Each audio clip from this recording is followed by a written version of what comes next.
आपको पार्लियामेंट पे कब्जा करना, आप जब जानते नहीं तो क्यों बोल रहे हैं? नहीं, आप जब जानते नहीं तो क्या बोल रहे हैं? अरे भाई, नहीं, आपको संसद पे कब्जा करना है, नहीं, आपको एयरपोर्ट पे कब्जा करना है। जब आपको कब्जा नहीं करना, वही तो चाह रहे हो कि कब्जा ना हो, संसद पे कोई दावा ना ठोक दे, एयरपोर्ट पे कोई दावा ना ठोक दे, पूरे के पूरे बसंत कुंज पे दावा ना ठोक दे। पिछले बात समझिए, 1984 से चल रहा है और आप नहीं कब्जा कब्जा कब्जा बोल के आप डराना चाह रहे हैं। सरकार कह रही है यही कब्जा तो खत्म करना है। गौरव भाटिया काउंटर ऑन कब्जा, गौरव भाटिया काउंटर ऑन कब्जा। रिजवी जी आ रहा हूं, एक मिनट, सवाल उनसे, ये सवाल कर लिया आपने, आप ही के सवाल का जवाब दे रहे हैं गौरव भाटिया। चलिए, मैंने सुनिए, सबसे पहले तो इस उम्र में लॉलीपॉप की बात करना ठीक बात नहीं है और मैं समझता हूं लॉलीपॉप ना बोले। भारत का मुसलमान जो है, जिसका ठेका इन लोगों ने नहीं ले रखा है, उसने स्वागत किया है संशोधन का। और मैं इतना ही अर्ज करूंगा, भारत माता जी आज क्या कह रही हैं? भारत माता कह रही हैं अखिलेश यादव, ओवैसी, राहुल गांधी, गौरव गोगोई के लिए, आप गैरों की बात करते हैं, हमने अपने भी आजमाए हैं। आप गैरों की बात करते हैं, हमने अपने भी आजमाए हैं। लोग कांटों से बच के चलते हैं, हमने फूलों से जख्म खाए हैं।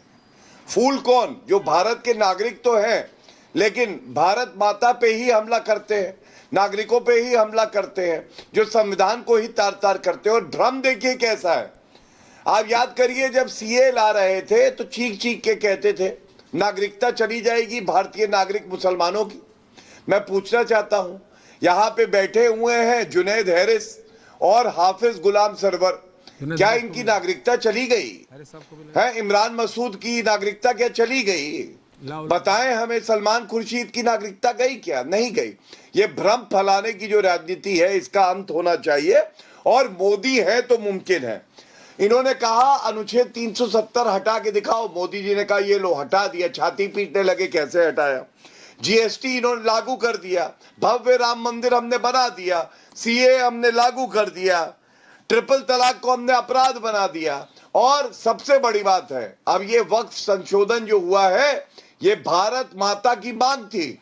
वो कहती थी ये तुष्टीकरण की राजनीति समाप्त करो, संविधान सर्वोपरि है, और वो भी कर दिखाया है। इसीलिए नरेंद्र मोदी जी को जनता आशीर्वाद देती है, क्योंकि वो सच्चे सपूत है भारत माता के।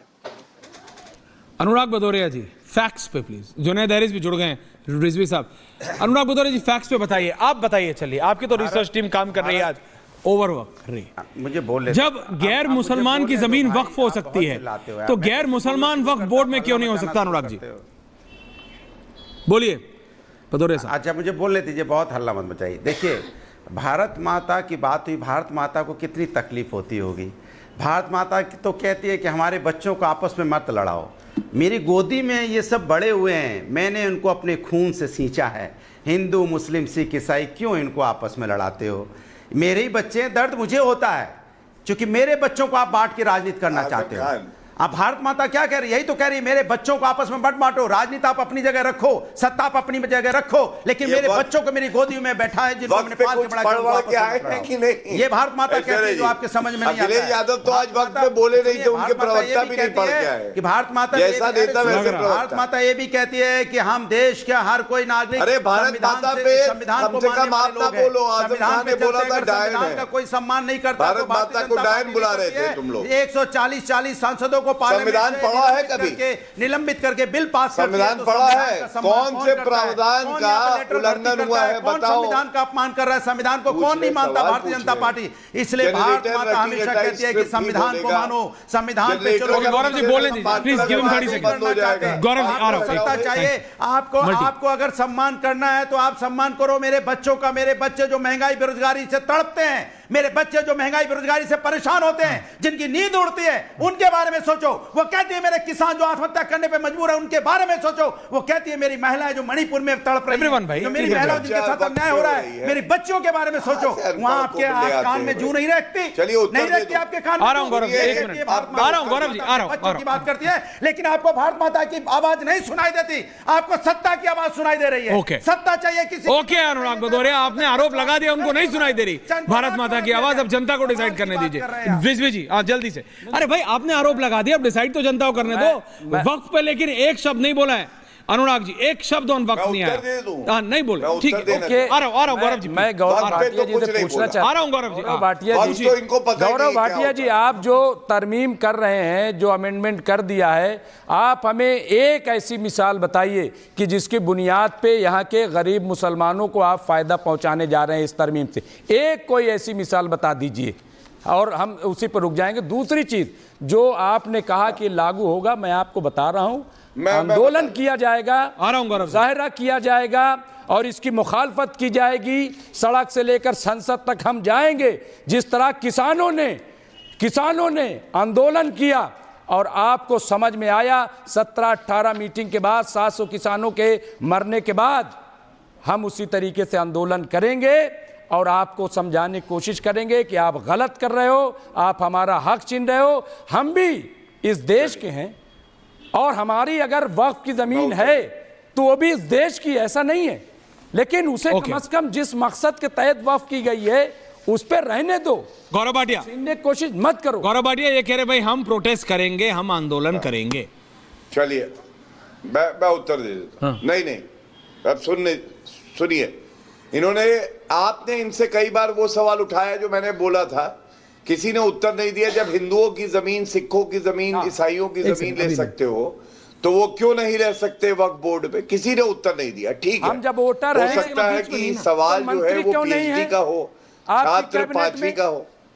नहीं, हम वोटर हैं यहाँ पे, हम मंत्री क्यों नहीं मोदी जी की कैबिनेट में? इसीलिए एक मिनट को बीच में टोकना पड़ता है। नहीं, हमें इसका भी जवाब देते चलिए कि हम इस देश के वोटर हैं, हम 25 करोड़ हैं, हम मोदी जी की कैबिनेट में मंत्री क्यों नहीं है? ओके, जवाब आ रहा है, अब जवाब लेते हैं।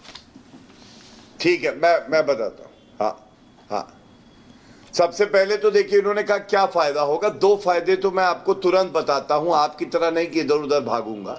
सबसे पहले तो जो बदलाव आ रहा है ना, वक्फ की जमीन से जो इनकम होगी, आय होगी, वो मुस्लिम महिलाओं को भी बराबर से मिलेगी। ये संशोधन किया जा रहा है, जो पहले नहीं मिलती थी। बीच में वक्फ की प्रॉपर्टी से जो आय होगी वो मुस्लिम महिलाओं को भी मिलेगी, जो पहले नहीं मिलती थी।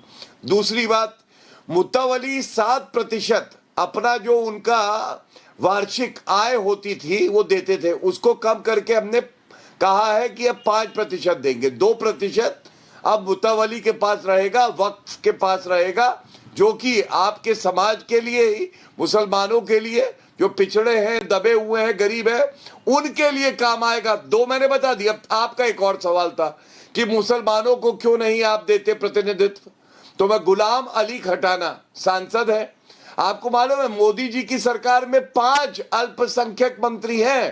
5 कितने? 5। अब आप समझ लीजिए, 2 सिख है उसमें, बीजेपी के नहीं, 2 बौद्ध है, राष्ट्रपति कोटे से आए खटाना साहब।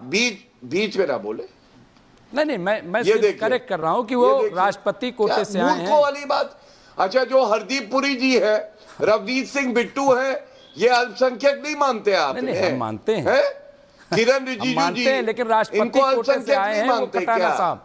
बताइए, आपने नहीं बना? अरे भैया नहीं, हरदीप पुरी जी राष्ट्रपति कोटे से नहीं है, इनको पता भी नहीं है। अच्छा ईश्वरी जी, ऐसे लोगों से चर्चा कैसे कर सकते हैं जिनको ये भी नहीं पता है कि जो नॉमिनेट होते हैं राज्यसभा में वो भी सरकार की सिफारिश से होते हैं? कह रहे राष्ट्रपति कोटे से आए।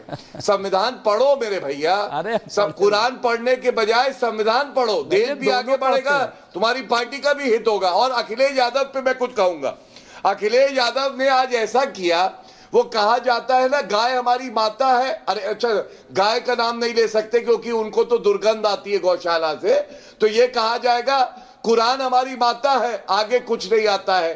जनता कह रही है बैल हमारा बाप है, तुम्हें नंबर देना पाप है। नोटबंदी की बात करी, भाजपा का अध्यक्ष बनाने की बात करी, उसके अलावा चीन की बात करी, कुंभ की बात करी, लेकिन वक्त की जब बात आई तो शून्य, नील बटा सन्नाटा। अखिलेश यादव को पता ही नहीं है।